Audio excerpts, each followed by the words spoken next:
जानता हूं। ईडी जैसी संस्था जो मेरे और आपके देश के लोकतंत्र के लिए जरूरी है, उसकी साख जरूरी है।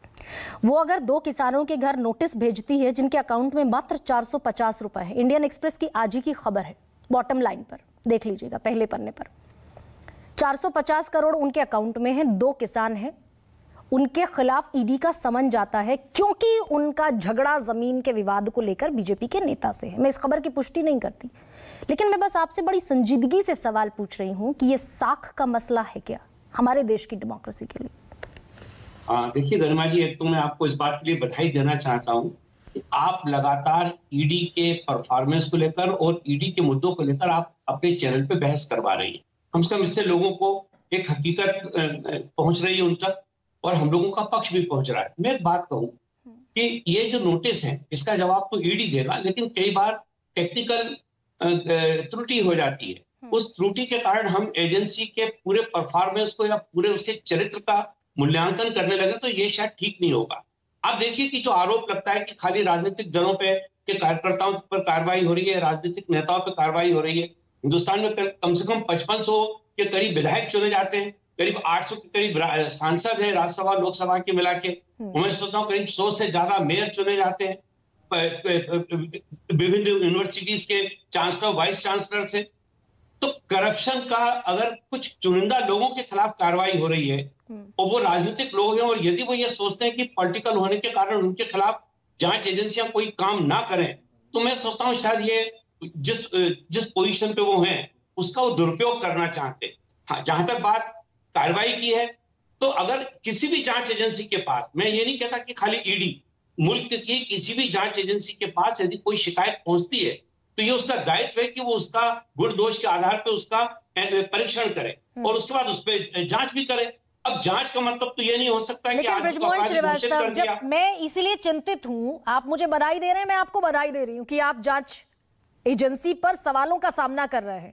प्रश्न तब उठेगा कि नहीं उठेगा कि जिस गवाह को आप ये कह रहे हैं कि उसने पैसा पहुंचाया कांग्रेस के मुख्यमंत्री के घर पर, भूपेश बघेल के घर पर, वही आपका जो क्या कहें उसको, जो गवाह है वो मुकर जाता है पीएमएलए कोर्ट में।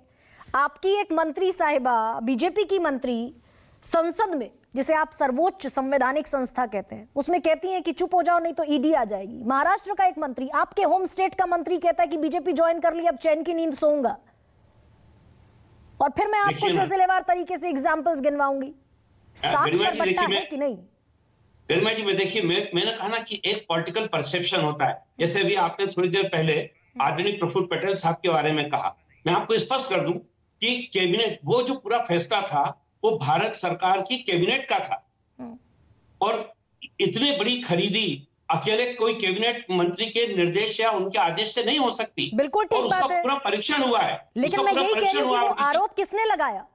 कैबिनेट की मंजूरी के बिना नहीं हो सकती, लेकिन आरोप किसने लगाया? आरोप लगाया देश की जांच एजेंसी ने, इन्फोर्समेंट डायरेक्टरेट ने कहा। कहता हूं, कई बार क्या होता है कि हम लोग अपने जिस राजनीतिक व्यक्ति से हमारी अपनी प्रतिनिधित्व होती है या जिससे हम किसी प्रकार की कुंठा महसूस करते हैं, उसके चरित्र हनन के लिए उसका उपयोग कर लिया जाता है। और बात ये होती है कि जिस आदमी ने जो बात की है उसको भी देखा जाता है कि वो कितनी सही बात बोलता है। अब जैसे कई बार लोगों ने आरोप लगाए, वो चार्टर अकाउंटेंट है या किसी बड़ी पोजीशन पे, उन्होंने अपनी कोई बात की, मीडिया को ऐसा लगा कि शायद ये आदमी सही बोल रहा है, उसकी बात को उन्होंने आगे तक पहुंचा दिया, वो चर्चा का बिंदु बन जाता है। एक परसेप्शन बनना और एक हकीकत होना, इन दोनों में फर्क है। मैं आपसे कहना चाहता हूं, There is no smoke without fire, sir. आप इस बात को भली भांति जानते हैं। तो संजीव झा भ्रष्टाचार, गरिमा जी, मैं आपसे यही कहना चाहता हूं, थोड़ा सा इस पे हम गहराई से अगर चिंतन करेंगे तो कई बार आपको ऐसा लगेगा कि इसके पीछे बहुत सारे राजनीतिक कारण भी होते हैं। राजनीतिक, वही तो कह रही हूँ बृजमोहन श्रीवास्तव कि राजनीतिक कारण है, और मैं तो आपको जिम्मेदारी दे रही हूँ। चलिए, मुझे मुक्त कर दीजिए इस जिम्मेदारी से। आप बताइए, पिछले 1 साल के दरमियान मैं 25 नेताओं की फेहरिस्त पढ़ रही हूं, आप बताइए मुझे कि सत्ता पक्ष के किन नेताओं के खिलाफ कार्रवाई हुई? अब सत्ता पक्ष, जो आप इसमें ये देखिए कि इसमें बहुत सारे ऐसे लोग हैं जो एक लंबे समय तक सत्ता में रहे हैं, गलतियां भी उन्हीं से हुई हैं अगर उसको पकड़ा जा रहा है तो।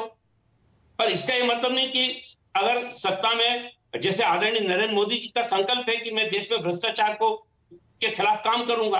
अगर उनकी कैबिनेट करप्शन नहीं कर रही है तो क्या ये जरूरी है कि उनमें से किसी आदमी को पकड़ा ही जाए? आप और सही अगर ऐसा है तो ठीक है। सबूत भी तो दें।